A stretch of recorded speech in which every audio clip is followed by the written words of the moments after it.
Imagine living in a city that represents not just shelter, but a powerful symbol of resilience, hope, and transformation for an entire nation. A city that stands as a beacon of what is possible when visionary leadership and determination meet the needs of the people. Well, that city is here, and it's called the Renaissance City, a bold and ambitious project spearheaded by none other than President Ibrahim Traoré of Burkina Faso. But this is more than just a real estate project.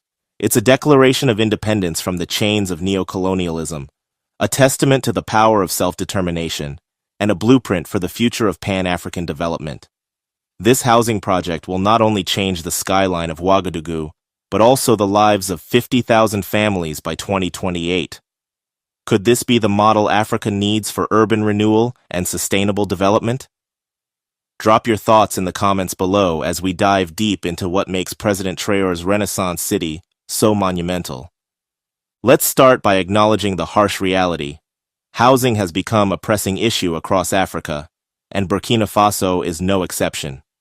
With rapid population growth, urban sprawl, and a rising demand for affordable housing, the need for innovative solutions has never been greater.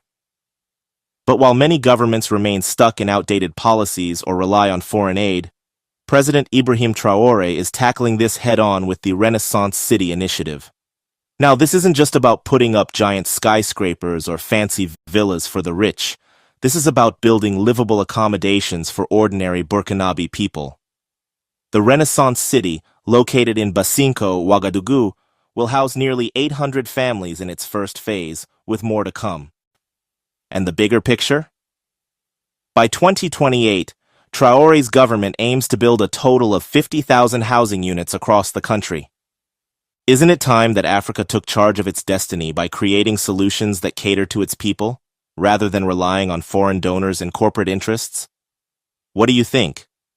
Could Traoré's vision serve as a model for the rest of Africa? Let us know in the comments. Before we continue, welcome to Pan-African Lens. If you're passionate about Africa's diverse cultures, rich history, development, and the contemporary issues shaping the continent and its diaspora, you've come to the right place. Be sure to subscribe and join the conversation as we explore these powerful stories together. Now let's continue. Let's get into the details of this massive housing project.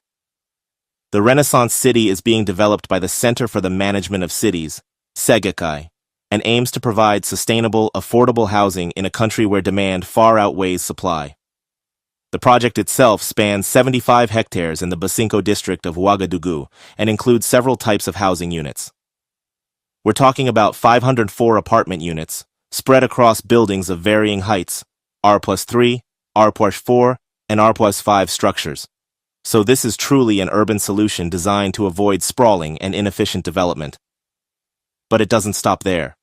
The city will also feature 300 low-cost housing units, including F2, F3, and F4 villas. These homes, ranging from one-bedroom to three-bedroom options, are priced starting at around 14.5 million CFA francs, with flexible payment plans that allow residents to pay a portion up front and spread the remainder over 5 years. This opens the door for Burkinabe families of all backgrounds to access affordable and dignified housing. And let's not forget that this project isn't just about buildings. It's about creating communities. The Renaissance City will include commercial spaces, recreational areas, and green zones that contribute to a healthy, sustainable urban lifestyle. This project is estimated to cost 28 billion CFA francs, but the return on investment in terms of social development is truly priceless. President Traoré isn't just focusing on urban areas. He understands that for true national development, you have to reach every corner of the country, including rural communities. Alongside housing, Traoré has launched an impressive array of mobile healthcare clinics to ensure that even the most remote regions have access to essential health services. Think about that for a moment. How many African leaders are prioritizing healthcare in the same way? Under Traoré's leadership, Burkina Faso's healthcare network is expanding rapidly, making sure that no one is left behind. It's part of his people-oriented governance model that puts citizens first, whether they live in bustling cities or rural villages. These clinics are life-saving, providing treatments, vaccinations, and health education to areas that otherwise wouldn't have such services. It's proof that Traoré's vision goes beyond just infrastructure. He's building the foundations of a nation that cares for its people at every level. One of the most exciting aspects of the Renaissance City is its focus on environmental sustainability. In a world where climate change is an ever-growing concern, President Traoré and his team have made it clear that any new development in Burkina Faso must respect the environment. This is why the CGE Immobilier Group has spearheaded reforestation campaigns around the city. Recently, 200 fruit and shade trees were planted around the new Renaissance City, with the long-term goal of greening the entire area. This initiative is part of a broader reforestation program that includes communities like the new town of Yenenga and Baobab City. The goal is simple but profound: create cities that are not just livable, but sustainable for future generations. Greening the city is more than just a visual upgrade. It's about improving the quality of life for residents. These trees will provide shade in the hot Burkinabe climate, contribute to cleaner air, and help create recreational areas for families to enjoy. This is the type of forward-thinking development that shows President Traoré is considering not just the immediate needs, but the long-term sustainability of Burkina Faso. What's truly remarkable about the Renaissance City project is that it's just one piece of a much larger vision. Other cities and estates are already being planned, including the Diaspora City project in Jigwemtenga, in the rural commune of Kubri. Yes, you heard that right.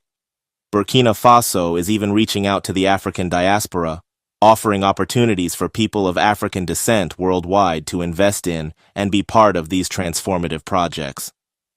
This isn't just a housing project, it's a movement.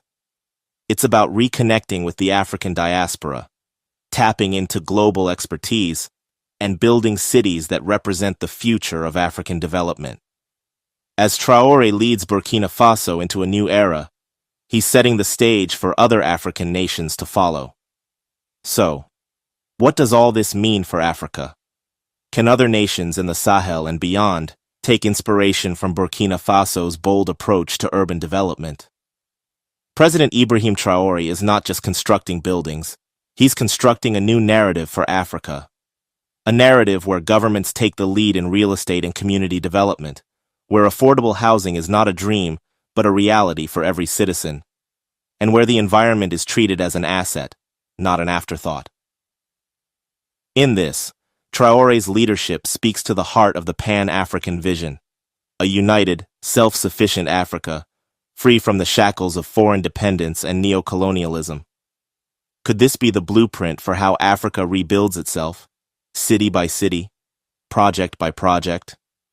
Is it time for African nations to focus on sustainable urban development that serves the people rather than foreign interests? Let's be real, Burkina Faso, under President Traoré, is sending a strong message to the world. And that message is simple: Africa can develop itself.